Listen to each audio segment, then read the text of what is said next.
Sunday. Side by side at the microphone, from the green light to the speed trap, Chris Switzer and Ray Garino calls them as they sees them, and you better believe them. Here! Relevant news, biased opinions, and outright bullshit regarding every aspect of automotive culture. Gasp at mechanical trickery never before revealed over FCC-regulated airwaves. Thrill to the explosive tension as Chris and Ray cuss each other down the track and barrel roll across the finish line, laughing at certain disaster as they shake hands with the devil.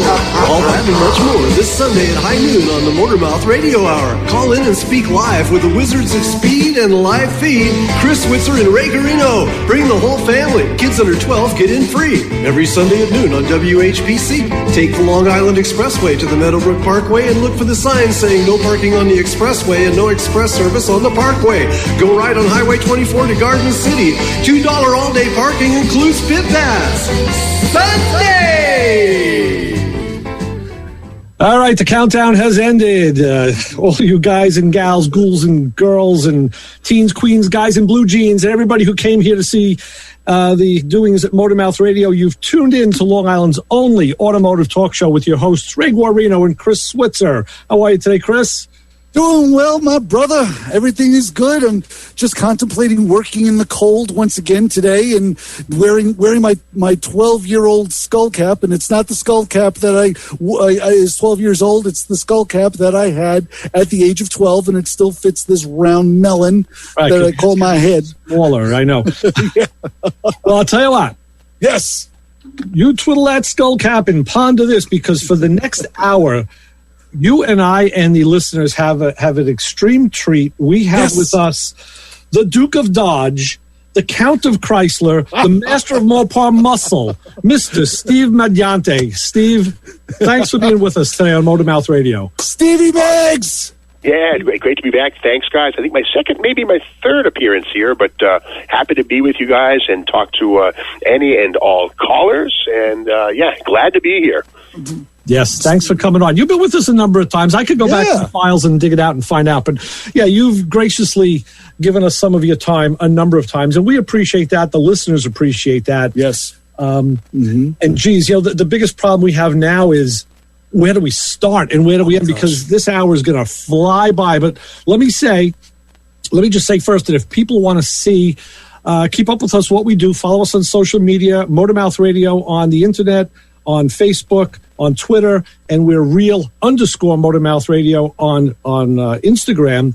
And if you want to give us a call and talk to Steve, you can. The number is 516-256-9510. And with that, let's go. Steve, I got to ask you. I'm loving the Junkyard Crawl. I've been watching it every chance I get on YouTube, and you always pop up in my YouTube selection, and I'm always gravitating to it. How did that concept come about? How did you sell that concept of crawling around the junkyard? How did you move that forward? Well, interestingly enough, as most indicators show, it's been pretty popular. Folks tend to like it.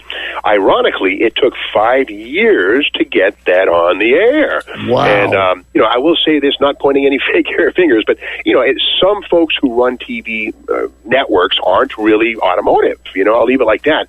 And so with some of the previous administrations, I pitched the show and, a little too teachy. Yeah, you got anything else? And, well, no, but this is a show I think your people will like. And, in one case, I went to an executive and they said, okay, remember, I'm not a car guy, but go ahead, pitch it on me. And I'm thinking, this is a guy who runs a channel that used to be called the opposite of slow, if you will, speed, if you know what I'm saying.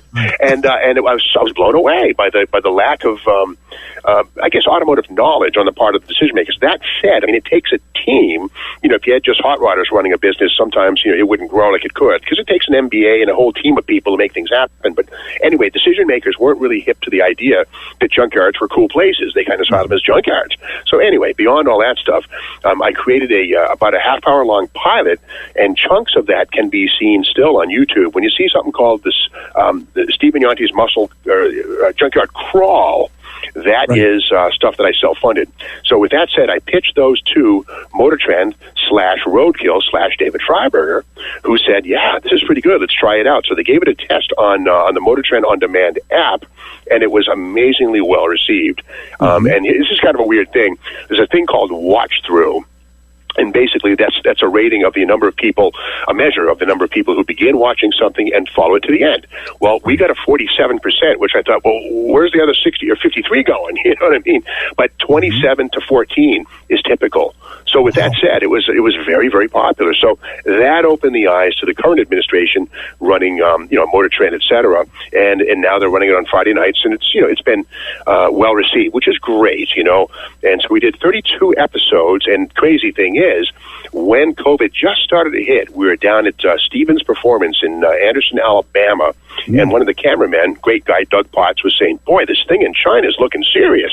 Who knew that was the beginning of this thing that would come to the whole globe, COVID. Sure. So anyway, we wrapped up season 3, and we're still waiting to get into season 4, but it's, I think, imminent, right around the corner, but it's where everything will occur. But with that said, it finally got, it was David Freiberger, one of the guys on Roadkill, who greenlit the test of Junkyard Gold, and happily he had the vision to allow it, and the viewers love it so far. So that's great.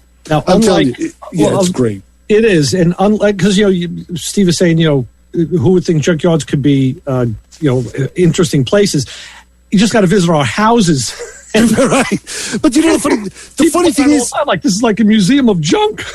I go through junkyards as many chances as I get. And Steve, I swear, I do the same thing you do, only there's no cameras, no one's there.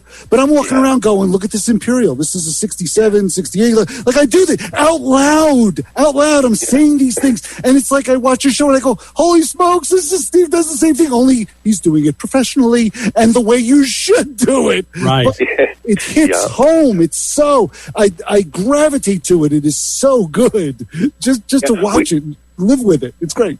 Yeah, every car has something special. I mean, even like in the world of the Chevy Vega, Vegas came with 3-speed manuals, 4-speed manuals, and eventually 5-speed manuals.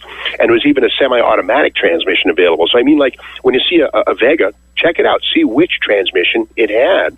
And there's even drum brakes on Pintos for a little while. You can get drum brakes in the front of a Pinto. Some had discs. So, I mean, just these weird little things on even something as lowly, quote unquote, as a Vega or a Pinto. In fact, we did an episode, Vega, Pinto, Dodge Colt. Detroit takes on the Volkswagen Bug. And that was a very highly rated episode. People loved it because, again, if you dig in, no matter what that vehicle is, if you, use a little bit of thought and look at it in 3D, look at the whole picture, you can point out things that people, I didn't know that. And as soon as you get somebody saying, I didn't know that, then you've got them, and it's a success. And in the meantime, give them the car its due. Every car, it has its pluses. There's no such thing as a car that's worthless, except for the Renault car. I'm kidding. I had one of those. My joke is, there's no way I will ever have another Renault car. But they're good little cars for what they are. But anyway, every car really has its little story, and it saddens me to see them in junkyards. So I kind of give them, a little bit of respect and last rites by focusing attention on them on the show. It's pretty cool because you basically you give worth to everything I do. I mean, I've made notes on some of the shows, and the one right here is the abandoned projects and street racing Chevys, where you did that 73 Vega. Yes. The Don Hardy kit. I've been talking about that for a while. The thing I didn't know, and again, we all learn stuff. You said that the grab bar in that car was off from a 64 GTO. And like, yeah, look at that. I never thought of that. Sure it is. I have a 65. It's the same part. And the other thing, you talked about the in-tank fuel pump, first car to use an in-tank electric pump, which I didn't know. And you mentioned the OPP, which is other people's projects. Which, right. A little play on words. That should go into we have what's called a Motor Mouth Radio decoder on our website where there's terminology we use. And if we were to use OPP, that would go into the decoder. Someone could go there like a dictionary and look it up, say, what the hell are those knuckleheads talking about? But yeah, it's those little factoids. And this past week, of course, our friend Bill wanted to get in about this. You were at a place after Chris's heart where you said Stevens Performance in Alabama. It was all about C-bodies, Chris. Yeah. And there were these C-bodies with the 69 last year for the C-body 4-speed. I mean, we all learn so much. Chris, you do now have yourself a whale. So tell Steve about it. Yeah, no, Steve, I've come to realize I bought a Mopar. I bought a C-body. I bought a 69 Chrysler convertible. And it is amazing how orphaned it is compared to the B-bodies and E-bodies and even A-bodies. It's, the Cuda Challengers, the Cornets and Chargers and the Darts and even the Valiants and obviously the Dusters. It's like so removed. And when you talk to a Mopar professional about this car, they go, I don't know that. I'm like, it's a Chrysler, for crying out loud. What do you mean you don't know it? Yeah, that's same 440 or 383, same torque flight, same 3.8 3/4, and right. It's just a larger vehicle. But well, the good news on those is that the demand is lower, which means you can buy them without breaking the bank, which is great. Yes. Well, but the problem is, though, Steve, like Chris is finding out, to do a restoration, even a nice street restoration, parts are like unobtainium. Oh my gosh! Yeah. It's one of the sad things about it. Now we've had guys like Mark Warman and Tony D'Agostino on this show, and we've asked them about, hey, where can we find parts for this car? And they both said, sorry, man, not my bag. We deal with, E's and B's and, maybe a little bit of an A-bar. So, it's such a pinpointed type of a group. So, but what happens is now, those cars now, you could pick out parts out of a catalog, but not the C-bodies. So I have to gravitate to what you're doing. I am now that, what would you say, that wounded automotive warrior, where at one time I used to have a TR6 and I opened up a Moss Motors catalog and I went, I need this, this, and that. And I shopped with my credit card. That was 20 years. Now I own an old Chrysler and I'm thinking, there's no catalog. There's no credit card availability for parts. So I have to go back to the junkyard. And now watching you, it's like, you're my guide. You're my muse. Sherpa. I gravitate to you now because of this new situation I'm in. And mind you, the last time I dealt with any of these cars, they were just 20-year-old cars. This car's 50 years old now. You need to go down to Alabama to Stevens Performance. Yeah. Now, if you go and look for Chrysler soft stuff, CSS, you're not going to find it. You're not going to find dash pads. You're certainly not going to find seats. I have door panels that I'm trying to restore that look like they came from the bottom of a river. So now I come to you, Almighty, for junkyard knowledge. Just one question that I do have to ask you, and this is something I do need to know. How do you dress when you go to a junkyard? I see the full camo, but is there secrets to how you dress and what you're supposed to bring when you step into a junkyard to someone, to the unknowledgeable? What would you bring? Well, good point. I would say good boots that you can't puncture easily. Like I got to say, Freiberger and Finnegan, those guys on Roadkill. It's great to see them doing their thing. But sometimes Freiberger, he wears like those sandals. That's kind of his trademark. But to wear those in a junkyard, man, you're asking for stub toes and beyond that, scorpions, rattlesnakes, that kind of stuff. So anyway, with that said, with all deference to David, good pair of boots. And also boots that go up maybe above the ankle for sure. Because sometimes you're climbing through pickers and stuff like that. Anything, all the better to keep your ankles from getting shredded as you make your way through, kick your way through.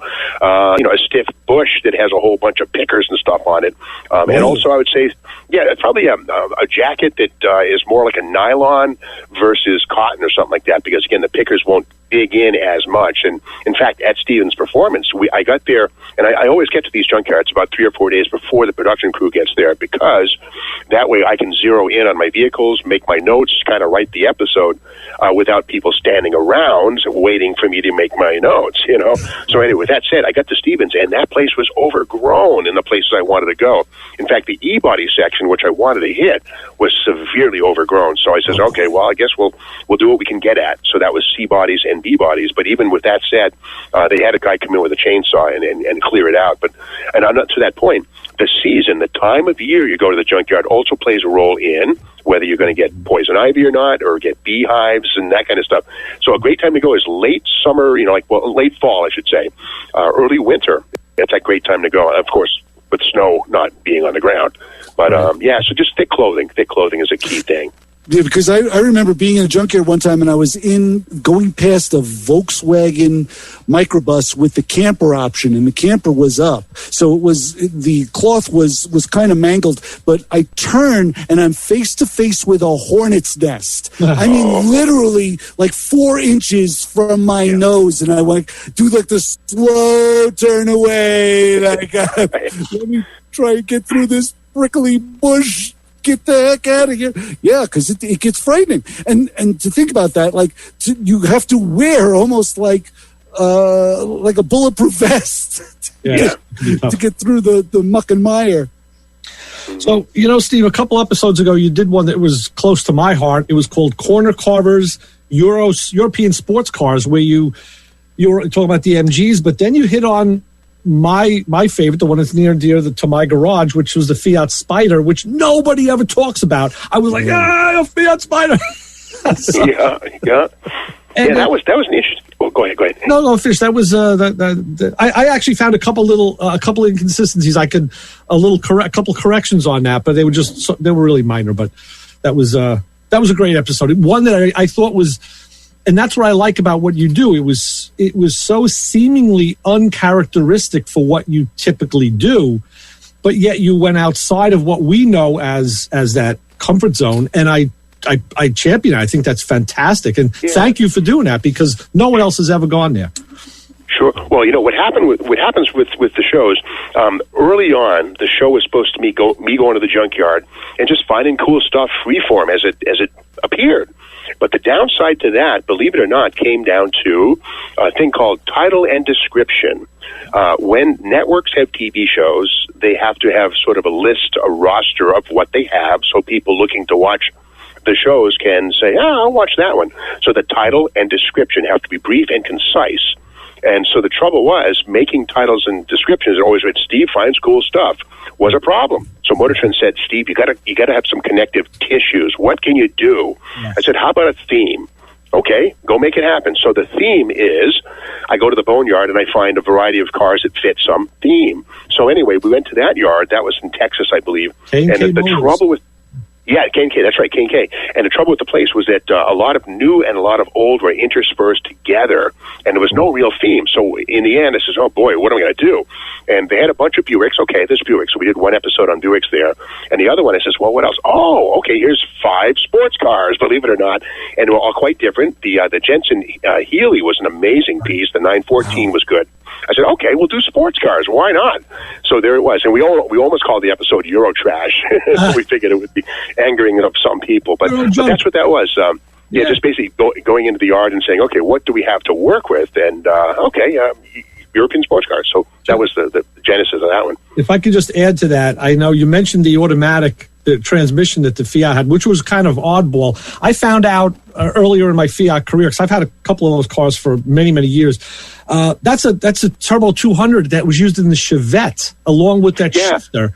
And I mentioned it. Go ahead. Yeah, you did. Because back in the 70s and into the 80s, GM owned 33% of Fiat. A lot of people didn't know that. I found out from a diehard Fiat guy. So I guess that's how they had access to the parts bin.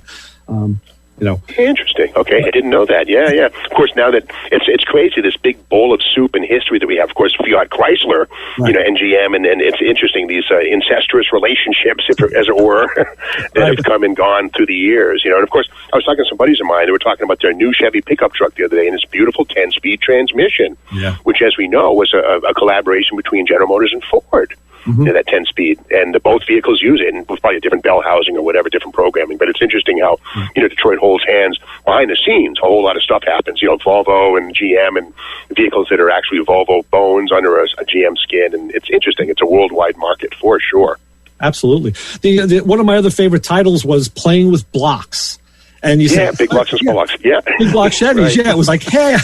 So I caught on to that because I actually, one of the things I have to do when this show gets uploaded, and again, this show goes up on iHeartRadio, it goes on Spreaker, it goes on our website, motormouthradio.com, is I have to make a title and a description. And the station manager in the beginning was kind of berating me. No, make it shorter. I'm like, how short can I make it? Yes, it's what to leave out. That's the big problem. Yeah. It becomes a teaser. Yeah. Yeah, right. A teaser. Steve, Is there anything that you've ever come across that has completely stumped you? Like, you're like, I have no clue what this is? Well, no, never, not really. Pretty much, Good. well, maybe a handmade car or something like that, but not pretty much. I was surprised to see some Rolls Royces in Colorado. There's a boneyard right near Denver. And there's a couple of Rolls-Royce Ghosts, which, it's an expensive vehicle when it needs help or repairs. So there was a couple of junk Rolls-Royces, which is kind of strange to see there. And no Grey Poupon, no mustard in the trunk, I was hoping. But, but that was a little weird, Yeah. But, I got to sometimes I'll make a boo-boo, that's for sure. And on the Studebaker episode, I stomped in it when I said that SDP stood for... what was scientifically treated petroleum or something like that. I think, but I got it backwards. And sometimes you just move on. And we got a bunch of emails and yes. And the irony is, in my book 1001 Muscle Car Facts, I said the correct fact on SDP and what it did and didn't mean. So there it is. Right. So I plead being 56 years old. That's what it is.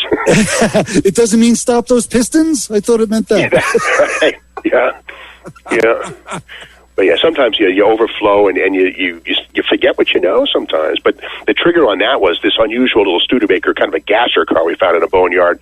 And under the hood were two well-preserved Bardol stickers from like 1962. And I thought, wow, interesting. And so that got me thinking about SDP and oil and how it would have been more appropriate to see an SDP sticker because it's a Studebaker and et cetera, et cetera. But I misfired. But sometimes things, you do what you can to research properly and sometimes you're stomping it. But that's part of the deal. Let me ask you a question. Besides the interesting vehicles that you're shown driving in with, like that Roadrunner, in that Playing with Blocks episode, you did something pretty cool. You actually rode a Mustang, a four-legged Mustang, a horse, through the junkyard. Yeah. How'd that happen? Well, it was kind of funny. That was a great little yard. It was in Texas, right down the road. We were staying in, I think it was El Paso, Texas. And this yard, it was Arizona, right on the edge between the two. But anyway, it was we went to the boneyard, and they had horses. I guess they just like to have horses. And the producer, Chris Reed, said, "Hey, Steve, you ever ride a horse?" "Yeah, back when I was 16. Why don't you jump up on this horse?" So they had a very gentle horse, and I hopped up on it, and they made that part of the show. And I did my best, but whatever. Nice horse. Just like you can read 1001 Mustang Facts by Steve Magnante, of course. Ray is holding up the book on our Zoom meeting here. You can see Steve riding a Mustang on the Playing with Blocks up. So I thought, it's little things like that, of course, they lighten the moment. And they just, it's something that we never see coming. So we go, wow, look, that's, and that's what we like. That's what the guys like us who are, I will say, the real car guys in the world, we kind of like stuff like that because the facts and figures are great. But we're not all facts and figures guys. And like to have fun too. A little fun. And one thing that the shows, there's I think 31, 32 of them, and they do show them on Friday nights on MotorTrend television, cable TV. Yes. But unfortunately, they've taken out the bloopers. If you watch the shows online on the MotorTrend app, which is MotorTrend On Demand, there's at the end of every episode, there's something that goes wrong or some goofy thing or whatever it might be. So it's kind of fun stuff like that. But yeah, they took them out for the network. I'm not sure why, but there it is. But it's fun to have. You have to have fun, otherwise it's not fun, right? Absolutely. Can you bring up one of the bloopers that has happened throughout the show? Well, just they'd be more visual things, I suppose. Wow. I had a shopping cart full of pieces and parts, and right on cue, one of the wheels fell off, and these pulleys came tumbling out of it. It was just a goofy thing that happened, and it was almost like it was designed to fall apart. It just did, But, with all the cars you've seen, Steve, has there been anything that you've actually taken home or purchased and said, "I got to have this"? I came close at K&K, actually, on a 69 Roadrunner that was a rust-free car, faded car, just, cooked in the sun. And a couple of dents here and there, but no rust at all. It was a column shift 383 automatic car, no air grab, just a very basic car. Had AC, which to me is a negative. It's complexity and weight that I don't really need. But anyway, the car was just a pure... relic, and I was thinking, I should get this thing, put a 512-inch wedge in it, and just drive it around right like it is. I came close on that one, but I said, getting it back from Texas, and I've already got a couple of goofy cars, so I'm kind of, so I passed on that. But not for the most part. I've had a bunch of cars, and almost anything I might want to own, I've kind of had an example of it, and the rest of it, it's either too expensive to own or, whatever. So I've never purchased a car on the show, no, but came close on that Roadrunner. Yeah, I was thinking about it. That's cool. Well, let me mention again, if people want to call, and I know it's happening because I'm seeing it already. People aren't calling because they just want to listen to you. They don't want to interrupt, and that happens when we have good guests. But the number is 516-256-9510, and you can talk to Steve. Another thing that I learned that I wrote down, that when you were back with the Big Block Chevy episode, that the D8 ducktail Camaro spoiler on the second-gen Camaros, which is one of my favorites, I had owned one of those. That's one I wish I had back, was designed by Mark Donohue, the racer, which, wow, again, I didn't know that. Yeah. And funny thing, too, is he also had a hand in the Javelin spoiler because, of course, Donohue worked for American Motors as well and, was jumping back and forth here and there. And, of course, the Mark Donohue Javelin was a creation of him. But he also worked for GM. So, yeah, it's sort of the aerodynamics, I guess, no matter what the vehicle is, they can be made to fit it and improve it. But it is interesting that, you're right with, Camaro, there's two different spoilers. And the small one's very subtle. I like it. But when you see the big one, that big ducktail piece, that's the one you want. That's my favorite. It's really cool. And I know people who feel just the opposite. Like, no, that little one is it's the cat's meow. You got to go with that one. I'm like, nah. Yeah. But and of course the other one, the large one, was used on the Trans Am as well. That 3-piece unit was used on the Firebird. But they're not interchangeable, correct? No, they're not. That's right. Yeah, slightly different. Yeah. Similar idea, but right. Right. It's kind of funny when you see one on the other, and instantly you're like, no, that's not right. Speaking of Firebirds, I love them, but there's something that General Motors did that just is befuddling in hindsight. And a lot of people, maybe do or don't know, but any Pontiac Trans Am built after 1973 does not have a functional shaker. Now, in 74. Steve, can we stop you for a second? We want to take a call. Sure. Can we do that? Let's do that. Sure. Yep. Okay. Let's go to the phones. Let's go to the fun at 516-256-9510. And you're on with the Motor Mouths and Steve Magnante. Hey, how's it going? It's Steve Webb. Hey, Steve. Hey. Hi, Steve. Steve meets Steve. How's it going? Yeah. Like your name. Steve Webb from Celebrity Chase. I have a question. Yeah, sure. I have a question for Steve. Been bothering me for a number of years now. Back in the day, a friend of mine, and there's always that kid on the block, he had a brand new 72 Challenger, okay, plum crazy, 446 pack, the whole bit, okay, and he gave me off that car the original Firestone white ovals, all right? Every restoration I ever saw on any of the shows, when they restore a Challenger, they always come up with Goodyear white ovals. Was that a rare thing that they came originally with Firestones? Do you know anything about it? And where do I find the date code and all that stuff? Well, a couple things. I know certainly that, Chrysler did utilize tires from various manufacturers, and it might have been a plant-by-plant thing or a supply thing. But generally you'll see Goodyears on Chryslers, but I believe Firestones were available, but I'm not the final authority on that.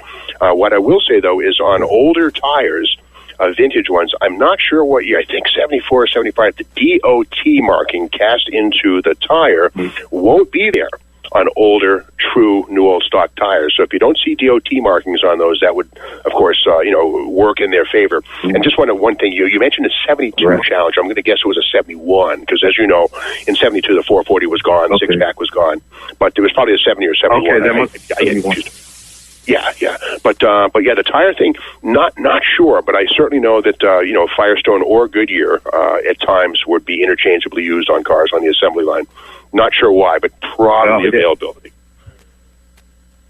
Yeah, because I know they came off that car. You know, and he said, "I'm going to get new tires. You want those tires for your car?" And I didn't have any money at the time, and I said, "Yeah, that'd be great. I'd take those tires." And I mustered up $80 of my confirmation money, and I went down and bought a set of slotted disc.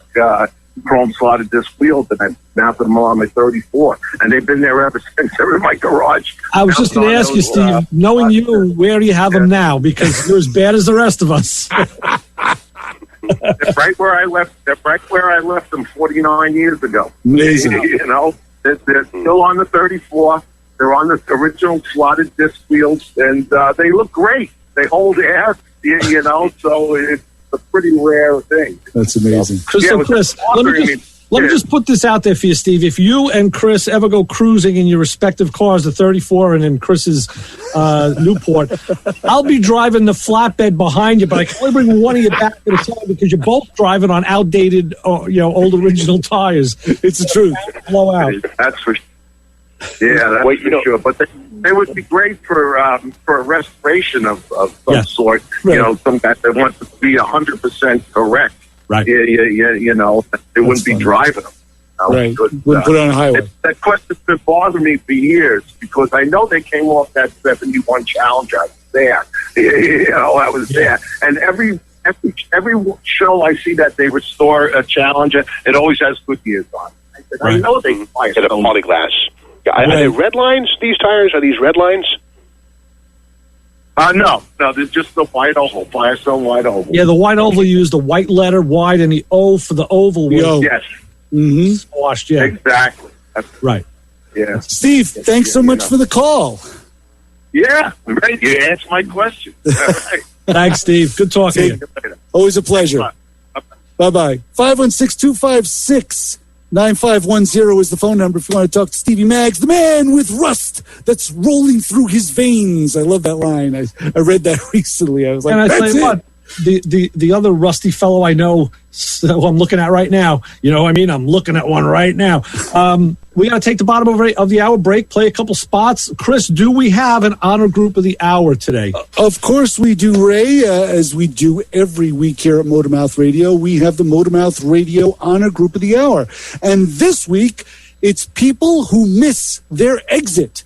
Have you just driven to the next exit like all those boring people? Or have you driven by your exit and tried to back up like crazy people like I've tried? Have you driven past your exit on the highway and made a wide sweeping turn on the grass just to get back to it? Or have you missed the exit in New Jersey and were lost forever? Well, if you admitted to glazing over and missing your exit on the highway, then you're part of the Motormouth Radio Honor Group of the Hour. So pat yourself on the back and pay attention.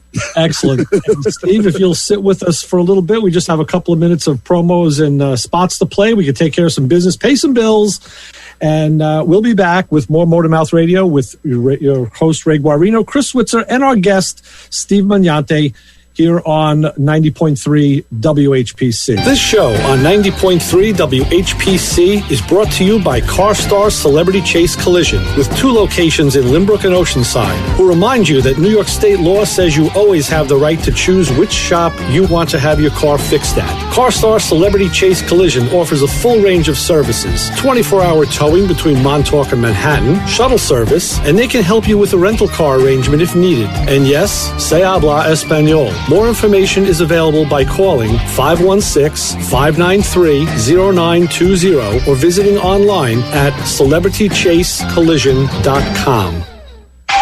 You're listening to the Motormouth.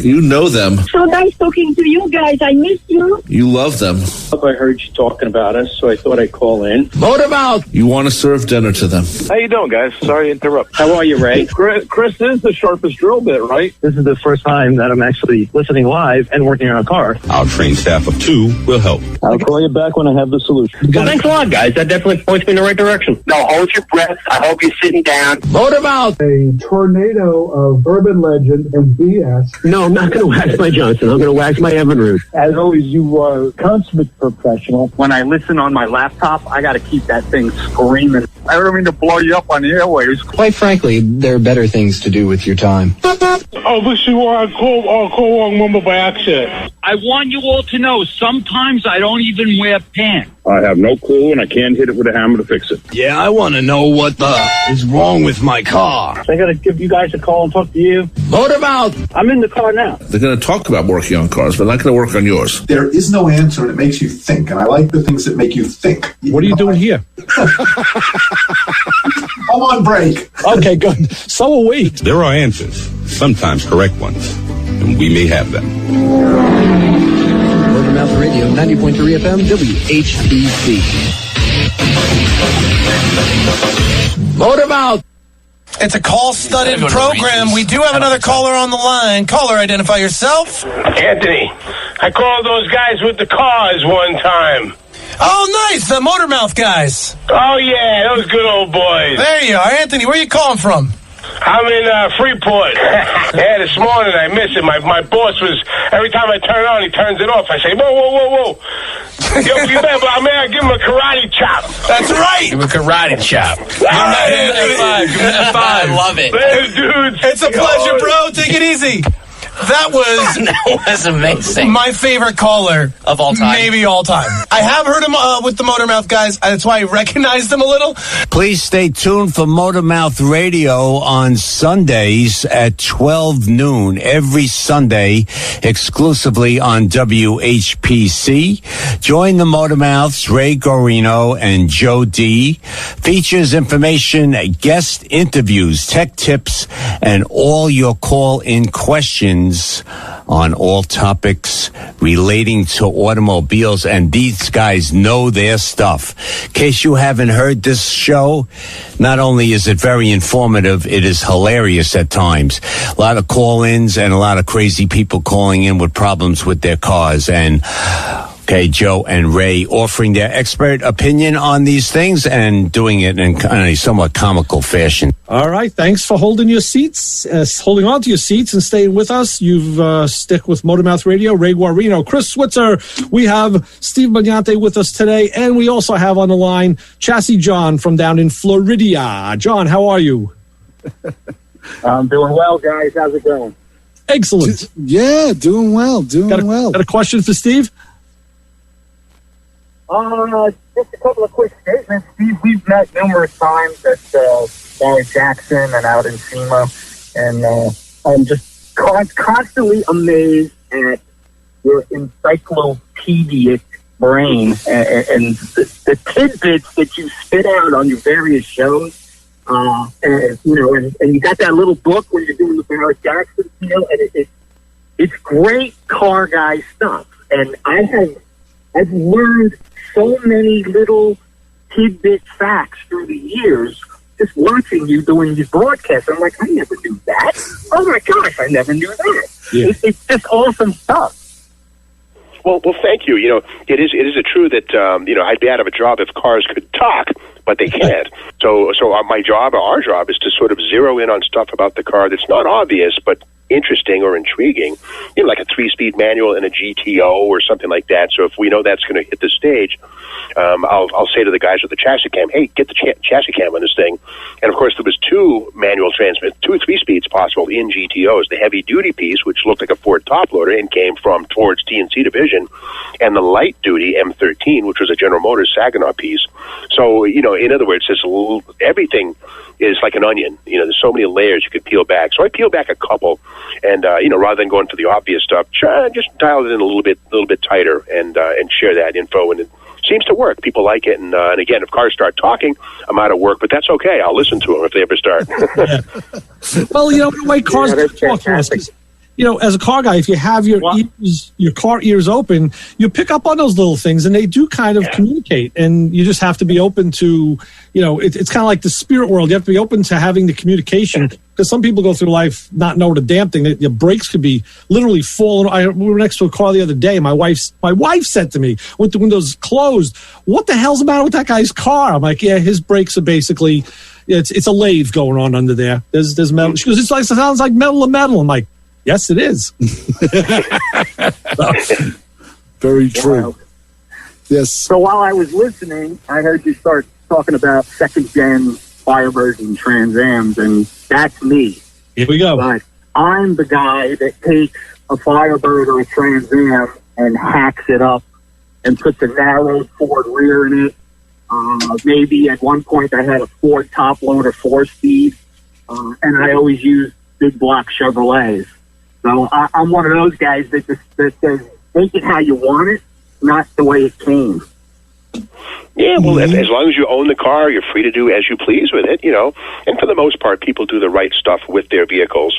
And originality is something that it only happens once. But with that said, there's plenty to go around for the most part. You wouldn't want to take a ZL1 Carrero, 69 built, and pull a 427 aluminum engine out and put a 327 in there. But that's been done. But of course, probably back in 1970 or so when it was just a car, But yeah, right. But. Well, there you go, my brother. Thank you for the question. Keep up the good work. Thanks, John. We'll give it our best shot. Talk to you guys later. We'll talk to you soon. Bye-bye. Take care. Bye-bye. 516-256-9510 is the phone number to get a hold of the Motor Mouths and Steve Magnante from Roadkill's Junkyard Gold. The man with rust running through his veins. Well, let me go out on the cliff here and ask a favor of Steve, if I might. I wonder, Steve, if you could give us just a quick audio drop that we could use, in our programming. We'll put on our promos. Just saying that whatever you want to say, like you hate the Motor Mouth Radio guys and you wish we'd eat dirt. Whatever, you know what to do. You've done radio. You do. You know what to. If you could indulge us, please, I would appreciate that on the show. Sure. Oh yeah, happily. Just say we should call action. Okay, 3, 2, 1, action. Hey, Steve Magnante here with the guys from Motor Mouth Radio, your one-stop shop for information on cars of all descriptions. Stay tuned. Excellent. Thank you very much. Love it. We'll put that in circulation right away. So tell us, please, about your new podcast that's going on. That's exciting news. Well, sure. Yeah, it's something that's kind of a product of COVID, but also something I've wanted to do for a while.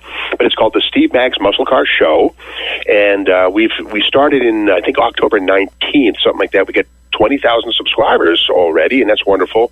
But what I do basically is I've done 3 books: Steve Magnante's 1001 Muscle Car Facts, Corvette Facts, and Mustang Facts. And what I do is I read from the books, and between each fact, before moving on, I give what you might call author commentary, which is like either why that fact was chosen or something a little bit extra about it that I forgot to write about or include in the book or didn't have space for.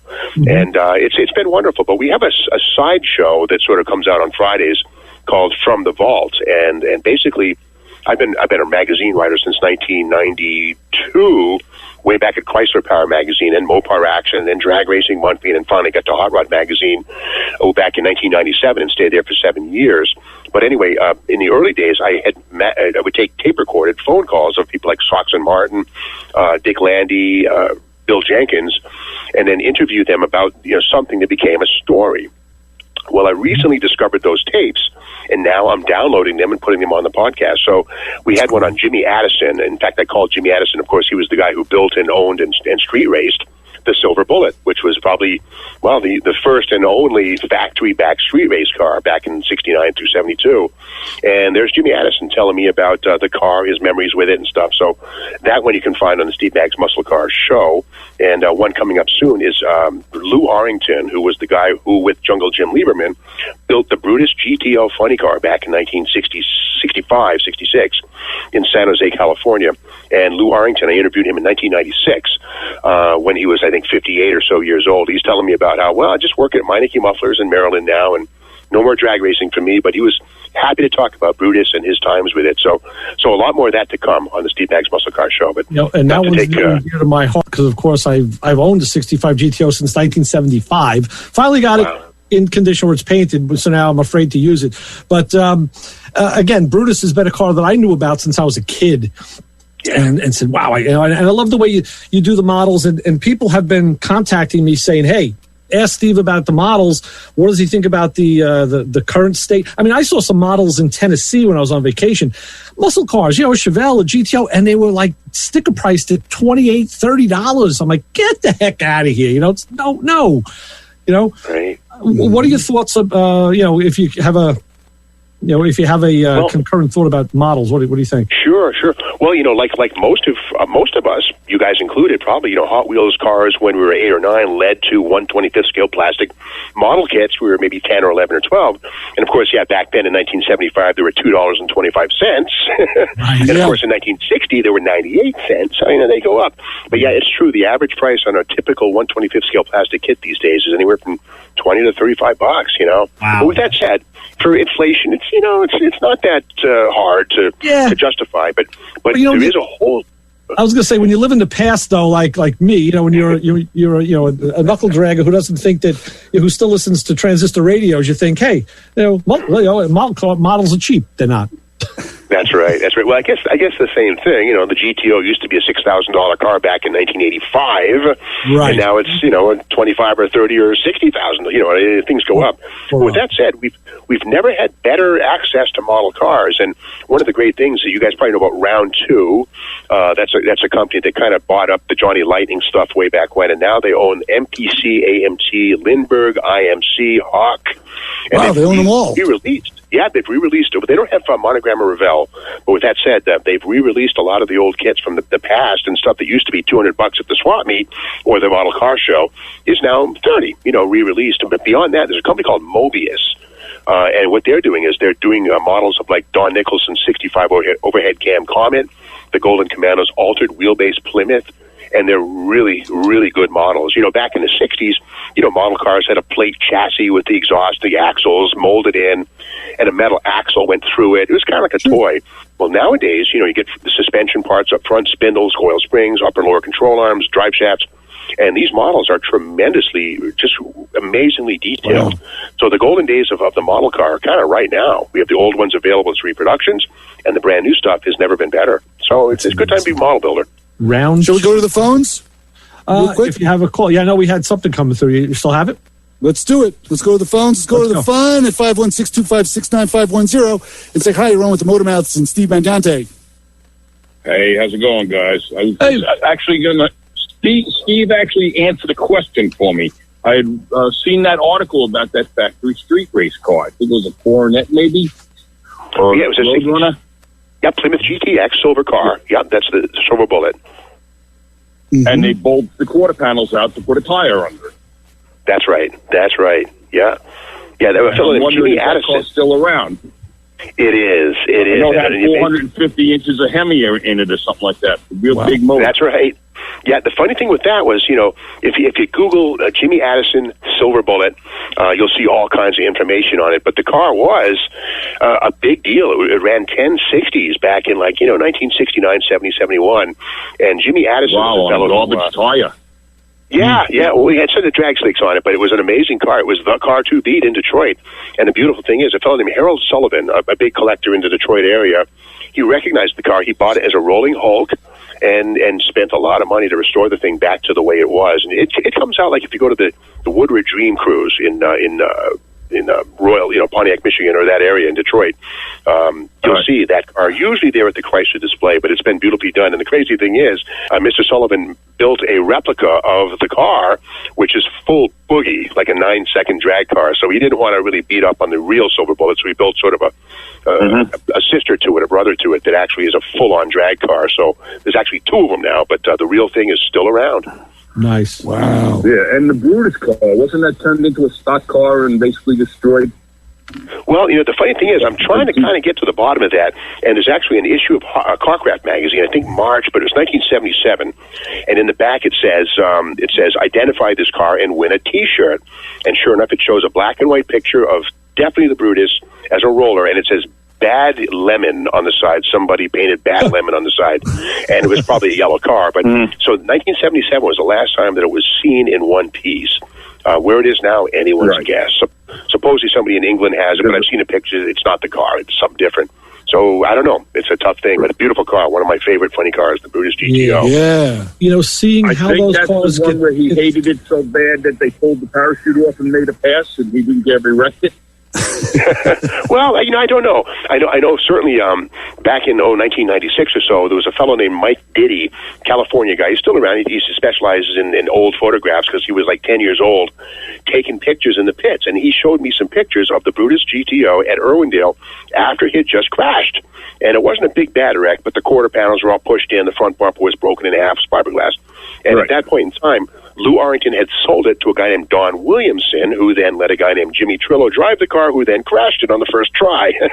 So with that said, they I think that was a Tin Indian too, wasn't it? Wasn't it? Well, it was a Tin Indian nose on it. It might have been. It was some fiberglass, as I recall, but no aluminum on the Brutuses that I know of. But no, the bigger cars have Brutus. Yeah, but it lived on after that until about 1970 or so. And in fact, I have a tape of Don Williamson and Lou Arrington talking to me about this thing back in '96.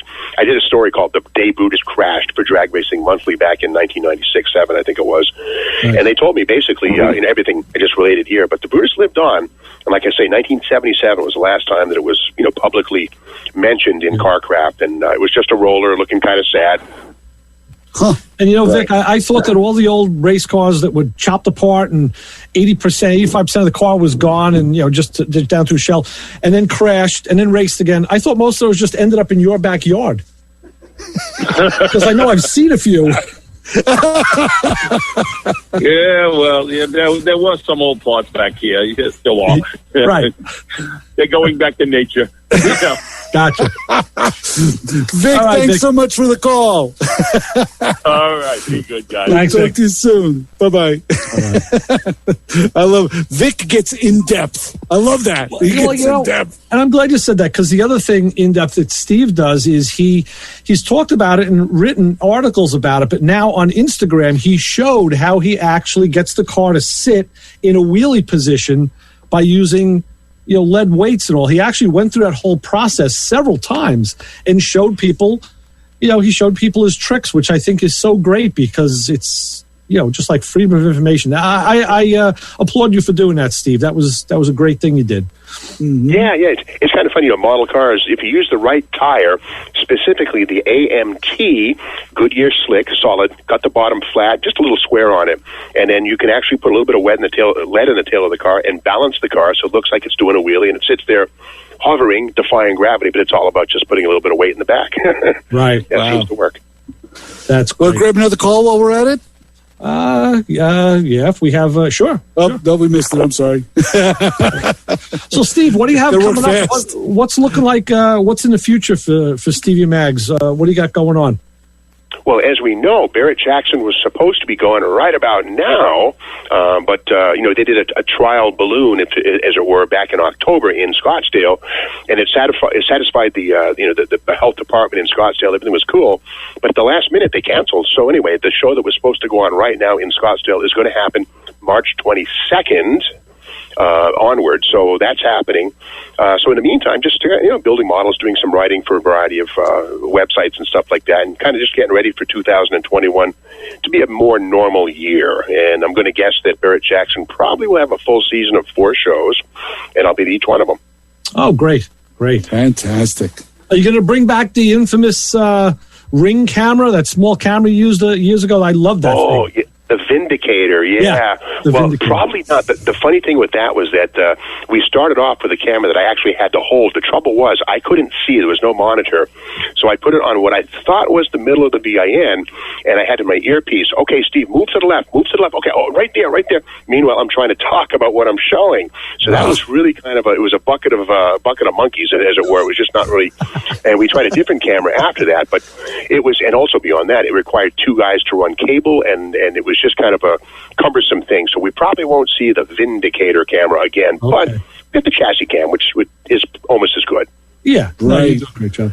I would think, now everything is downsized. Everything is now Bluetooth, and there's all sorts of new stuff coming out every day. But that was a great addition because it really let you zoom in on small areas. But the funny thing is, if after a while you need like a Dramamine because you would zoom in on not you, but I'm saying that basically the show's premise was they would zoom in on like a little hubcap and zoom or a lug nut and zoom out, and then it was like watching a Godzilla movie, and then it would zoom back into a taillight, zoom back out again, and I'm like, oh my gosh, get me off this ride. Yeah, it was the Blair Witch factor. Yes, I hear you. Right. It's like, can I get a full shot of the car for like 2 seconds? Give me a full. Can I take it all in? What's good is Steve was showing the details. They'd already done the wire. I know that was something we talked about for years. You never liked the way the guys at Barret-Jackson would hold the camera at about knee length, and and then like just follow the car. I know that was a shot you didn't like. It's true, Steve. I just chalk it up to the fact that I'm becoming a crotchety old man. That's what I've.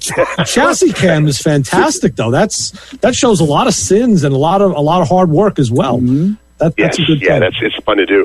And sometimes the chassis cam, we're standing there and say, okay, Steve, chassis cam, go. Oh, okay. I run over a monitor. And then what I'm doing is when it happens, when there's a master shot showing the entire stage, watch for me. I'm standing there, not even looking at the car. I'm looking down at a screen that's on the side of the stage for us to look at occasionally. Right. And as the car rolls across, okay, there's the finned oil pan. There's that's a 6-speed manual. Oh, it's a T6. Oh, there's a drive shaft, X-pipe, exhaust. Oh, coil springs in the back, the narrowed rear axle, stainless to gas tank. So I'm saying that stuff as I see it on the monitor as the car rolls behind me. I'm not even looking at the car. So the magic of television, it's not always, it's like making sausages. Yeah, exactly. So you're seeing what we're seeing? Basically? Yeah, well, yes, in that instance, yes. And the crazy thing, too, is that, when you come to the auction, you don't see the broadcast. You don't even hear the broadcast. And what if you come into the building, what you get is the auctioneer talking. And you can see us, but you don't hear the broadcast. And there was talk earlier about selling earbuds so folks could listen. But the fear was if we said something about a car that was incorrect and it caused somebody to not bid or, whatever from listening to us in real time right there, they didn't want to know how that ended. So there probably never will be an earbud in real time on the auction block. Okay. But it was thought about, but probably won't happen. Right. Interestingly so, all you guys, you of course included, are some of the most knowledgeable people about cars, and you do your research prior, and I'm sure the other guys do too. So who better to give that information and be correct about it? I got to say, probably 9.98% of the time, Anyway, that's great. Well, we are winding down. We only have a few minutes left on the show, and Steve, we thank you for coming on with us. This has been a great. Great hour. Yes. And as you know, next week we have the darling of Dodge is following you up. Miss Alana Scherer from California is going to be on with us next week. So we're going to continue the Mopar Mouth Radio. The guys at the UD named us that because we had a bunch of Mopar stuff for weeks on end, and they said, "Hey, what are you guys, Mopar Mouth Radio now?" Like, hey, yeah, all right. So we are. Yeah. We roll with it. That's for sure. So we're looking forward to more episodes of, and I'm thinking it can be done. I mean, you guys are outside. You can. Is it going to be really a problem to do more episodes of the Junkyard Crawl and Junkyard Gold? Yeah, Junkyard Gold. I'm sorry. I think it's likely. On March 1st, we'll know exactly what's going on. My contract with MotorTrend either comes up for renewal or otherwise, and if they don't want to do more, I'll find a place to do more. We'll see how it goes. Yeah, there's 31 episodes, so I'm kind of competing with myself is kind of the thing. But as soon as they want more, I'm ready. Right. Very good. All right, Steve, any parting words before we wrap this up? No, just thankful to be here, and it's wonderful to just be involved with automobiles, and I guess always look at the car and really try to see more than what you're really seeing. The cars always have a story to tell. Be ready for it. Got it. Thank you, Steve. Cool. We'll be in touch. We'll we thank you for coming on. We'll be in touch. Have you on again. For Chris Switzer, Ray Guarino, ending this episode of Motormouth Radio. Check us on the web, motormouthradio.com for the podcast. And until then, keep it between the lines. What do you say, Chris? Don't follow us home and check out SteveMagnante.com. Chris, Steve, what's your closing line on Junkyard Gold? Well, just stay tuned. Watch us on Friday nights, of course, on MotorTrend. And, of course, if you would like to subscribe to MotorTrend on demand and see all 32 episodes at your leisure, it's like, I think, $4 a month. It's not that much. And you can also see hundreds of other shows, too. There's almost too much, but there's never too much. I'll do the one that I was thinking of. It was Asta Magnante. There you go. Okay, Asta Magnante. True. See you next week.